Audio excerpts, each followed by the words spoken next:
Hi friends, എല്ലാവർക്കും പുതിയൊരു വീഡിയോയിലേക്ക് സ്വാഗതം.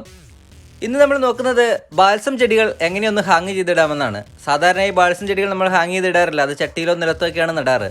എന്നാൽ അതിനെ ഒന്ന് നമ്മൾ ഹാങ് ചെയ്തിടാൻ പോവുകയാണ്. ഇതിനുവേണ്ടി നമ്മൾ എടുത്തിട്ടുള്ളത് ഇതേപോലെയുള്ള പഴയ ഒരു പ്ലാസ്റ്റിക് ബോട്ടിലാണ്. ഇതിൽ ഫുള്ളായിട്ട് ഇതേപോലെ ഹോളുകളൊക്കെ ഇട്ടിട്ടുണ്ട്. ഇത് നമ്മൾ മുൻപ് ഇതിനുള്ളിൽ 10 മണി ചെടികൾ നട്ടിരുന്നതാണ്. ഇപ്പോൾ 10 മണി ചെടികളൊക്കെ കുറേ കേടായി പോയി കഴിഞ്ഞപ്പോൾ നമ്മളതൊന്ന് മാറ്റി അതിലേക്ക് ബാൽസം ചെടികൾ നടാൻ പോവുകയാണ്. ഇതിനുവേണ്ടി നമ്മളിതൊന്ന് ഈ ബോട്ടിലൊന്ന് വാഷ് ചെയ്തെടുത്ത ശേഷം അതിലൊന്ന് പെയിൻറ്റ് ചെയ്ത് കൊടുക്കുകയാണ്. ഇത് പെയിൻറ്റ് ചെയ്ത് കൊടുക്കുന്നത് നമ്മൾ കാണാനൊരു ഭംഗിക്ക് വേണ്ടി മാത്രം ചെയ്യുന്നതാണ്, ഇതിൻ്റെ ആവശ്യമൊന്നുമില്ല.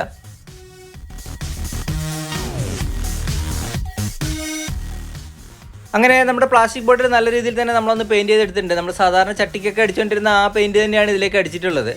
കുപ്പി നല്ല ഭംഗിയുള്ള ഒരു കുപ്പിയാക്കി നമ്മൾ മാറ്റിയെടുത്തിട്ടുണ്ട്. ഇനി നമുക്ക് ഈ പ്ലാസ്റ്റിക് ബോട്ടിലേക്ക് ഒന്ന് മണ്ണ് നിറച്ച് കൊടുക്കുകയാണ്. മണ്ണ് മാത്രമല്ല, മണ്ണ്, മണൽ, ചകിരിപ്പൊടി, ചാണകപ്പൊടി ഇതെല്ലാം ചേർന്ന ഒരു മിശ്രിതമാണ് നമ്മൾ ഇതിലേക്ക് നിറച്ച് കൊടുക്കുന്നത്.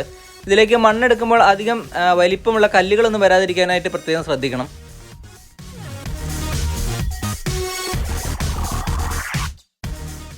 അങ്ങനെ നമ്മളിതിലേക്ക് ഫുള്ളായിട്ട് മണ്ണൊക്കെ നിറച്ച് കൊടുത്തിട്ടുണ്ട്. ഇനി ഇതിലേക്ക് നമ്മളിത് ബാൽസം ചെടിയുടെ ചെറിയ വിത്തുകൾ നമ്മൾ ഇതിലേക്കൊന്ന് നട്ടു കൊടുക്കുകയാണ്. ഈ സൈഡിലുള്ള ഹോളിലേക്ക് നമ്മൾ ഈ ബാൽസം ചെടിയുടെ വിത്തുകൾ ഒരു 2-3 വിത്തുകൾ നമ്മൾ ഇടുന്നുണ്ട്. കാരണം ഇതിലെല്ലാ വിത്തുകളും മുളയ്ക്കണമെന്ന് നിർബന്ധമില്ല. അതുകൊണ്ടാണ് നമ്മൾ ഇതേപോലെ 2-3 വിത്തുകൾ വീതം ഒന്ന് ഇട്ട് കൊടുക്കുന്നത്. ഏകദേശം ഒരു 4-5 ദിവസങ്ങൾ കൊണ്ട് തന്നെ ഇതിൽ വിത്തുകളൊക്കെ മുളച്ച് തുടങ്ങിയിട്ടുണ്ട്. ചില ഹോളുകളിൽ വിത്തുകൾ മുളച്ചിട്ടില്ല, അതായി വരുന്നതേ ഉള്ളൂ. ഇതേപോലെ വിത്തുകൾ മുളയ്ക്കാൻ തുടങ്ങിയ സമയത്ത് നമ്മളിത് വീടിന് സൈഡിലേക്കൊന്ന് ഹാങ് ചെയ്തിട്ടിട്ടുണ്ടായിരുന്നു. ഇപ്പോൾ ഇത് ഏകദേശം 1.5 മാസത്തോളമായിട്ടുണ്ട്. ഇതിലെ ചെടികളൊക്കെ അത്യാവശ്യം വലിപ്പത്തിലായിട്ടുണ്ട്. ഇതിൽ നല്ല രീതിയിൽ പൂക്കളൊക്കെ വിരിഞ്ഞ് തുടങ്ങിയിട്ടുണ്ട്. ചെടികൾ ഇതേപോലെ കൂട്ടമായി നിൽക്കുന്നതുകൊണ്ട് സാധാരണ നമ്മൾ മണ്ണിൽ നടുന്ന അത്രയും വലിപ്പം ചെടികൾക്ക് വന്നിട്ടില്ലെങ്കിലും ഇതേപോലെ ഹാങ് ചെയ്ത് ഒരു കൂട്ടം ചെടികൾ കിടക്കുന്നത് കാണുമ്പോൾ കാണാൻ നല്ലൊരു മനോഹരമായ ഒരു കാഴ്ചയാണ് അത് നമുക്ക് നൽകുന്നത്. അപ്പോൾ ഇതുപോലെ പഴയ സാധനങ്ങൾ എന്തു തന്നെയായാലും അത് വലിച്ചെറിയാതിരിക്കുക. അത് നിങ്ങളുടെ ഗാർഡനിലേക്ക് എങ്ങനെ പ്രയോജനപ്പെടുത്താം എന്ന് ചിന്തിക്കുക.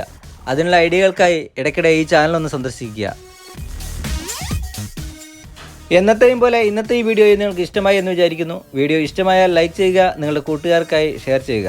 ചാനൽ സബ്സ്ക്രൈബ് ചെയ്യുന്ന കാര്യം മറന്നു പോകാതിരിക്കുക. വീഡിയോ ഇഷ്ടമായില്ലെങ്കിൽ തീർച്ചയായും ഡിസ്ലൈക്ക് ചെയ്യുക. അടുത്തൊരു വീഡിയോയിലൂടെ വീണ്ടും കാണാമെന്ന പ്രതീക്ഷയോടെ ബൈ ബൈ.